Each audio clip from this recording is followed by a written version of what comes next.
There's been a lot of talks about like single motherhood and its effects on raising YNs, its effects on people who essentially grow up without fathers in their households.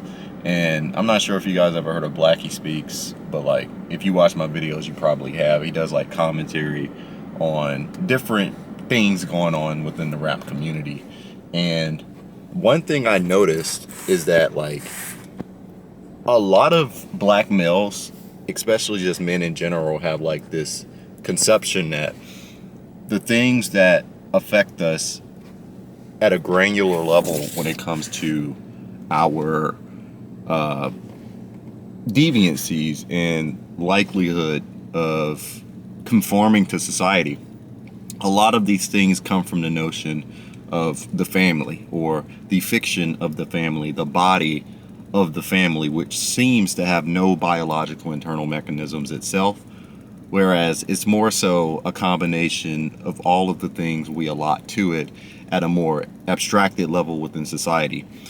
Basically, why do we do things within this community where society would associate it with antisocial tendencies? Or why does it seem like there's this belief within the black community that a lot of guys need to be a part of a bad familial institution in order to exhibit signs of antisocial behavior? I know that's not necessarily the whole case. I just think that it is a popular thought within the big 2025, and that's crazy because it's 2025 and people still hold the Oedipus complex on a pedestal. It's like there's much more interpretations to look at in life that can give us clues as to why people behave the way they do outside of just the structure of the family. And one thing I like that Michael Foucault, who's this postmodernist philosopher, he's not really a philosopher, but he's like a social critic. One thing he said was that, during the 19th century, the family as a concept itself began to be propagated with certain functions from the externalities of society that forced them to conform from an internal standpoint, meaning you have the mom, dad, the sister, the brother, right? But really what you have from the perception of somebody who has been indoctrinated by the Oedipus complex system, or the definitely pro-capitalist system where socioeconomic expectations individuated into separate bodies, is a popular thought. Within this type of complex, and specifically within different areas of the internet, a lot of people believe that, yes, there are social roles, there is God, and the woman is supposed to be the domestic manager. The man is supposed to be the breadwinner, right? The ultimate competitor within the family that goes out into the current socioeconomic structure we live in today and produces, right? Brings home the bacon. And then I can't believe I said that like that. But the third one that a lot of people miss is that the child is supposed to be the worker in training.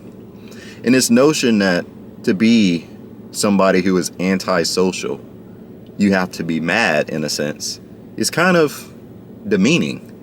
But let's take something very nuanced that you do that isn't acceptable within your community.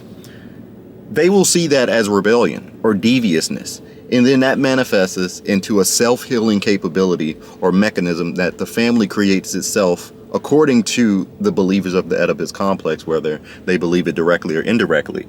That manifests into a self-healing process that seeks to correct itself based on problems that technically don't even exist. I think of doctors, psychiatrists, psychologists, people that go to therapists. I think of those people like technical support. You have different controls within an enterprise that allows different companies to automate their business processes, right? And I'm losing my focus right now. These business processes are automated using certain tools, right? Infrastructure as code tools, configuration management tools. These fit heavily into how you can relate personal interactions within our physical reality. You can clearly see the distinction between how we control our technology at a socio-technical level in how we treat human beings. That's my point. And when it comes to the Oedipus complex, you have all of these different automation tools that come from the outside world that say, look, bro, you have to behave this way, and you have to command your internal company to behave this way. This is why there's an emphasis within certain communities that the household has a certain theme, a certain vibe, a code that is moral that a lot of people follow. And I think one thing that I have to think about in terms of the granularity of this type of control is how effective it is. Because you really have families that internally try to correct problems that don't exist within their children. And then when things happen a certain way, it's like, what happened? But nothing had to happen in the first place. It's just that people wanted to invoke outside influences into their relationship with something that is supposed to be innate and internal because of expectations, societal control. I'm all for a father being within the household, but I don't think that their absence is the problem with a lot of young black men today. I think that's a cop-out for a higher issue that exists on an economic level, a communal level, people connecting to machines that inject them with desire, or at least don't even inject them with desire. They connect to these machines with their machines, because if you think about it, your organs, your eyes, your mouth, your construction of sense in general, they connect to these machines, right?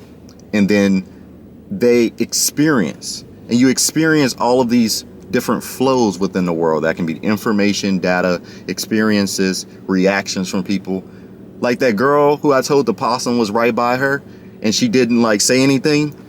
In my mind, I was like, how could she just ignore me like that? Maybe she just didn't hear me.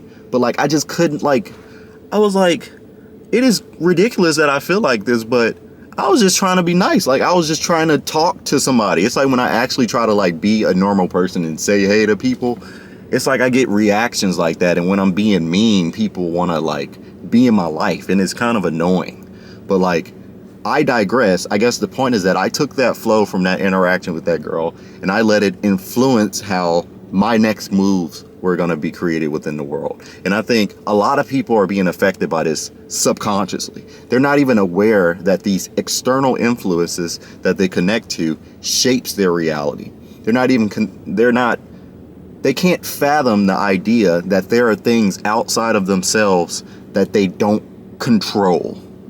And I think that's why we scapegoat the family as this scarecrow that can take the blunt of being the causality to other people's imperfections within society. It's like, as long as I have this to blame, once it fails, I can always have this. This is why you hear a lot of people say, oh, if I had more support from my family, or if I was raised better, or if I had more opportunity growing up. It's like, yes, that is something you definitely need. Opportunity itself is a connection to something. Right? A connection to what Deleuze or Guattari would call the body without organs. The concept of something that exists higher within yourself that's a facilitator of flow. But I truly think that we have to question the body without organs. We have to question the abstract concepts, the gods, the religions, the states of the world, the companies also, which are abstract and don't exist within physical reality. We have to question these bodies without organs in order to ask ourselves if there is a better scapegoat.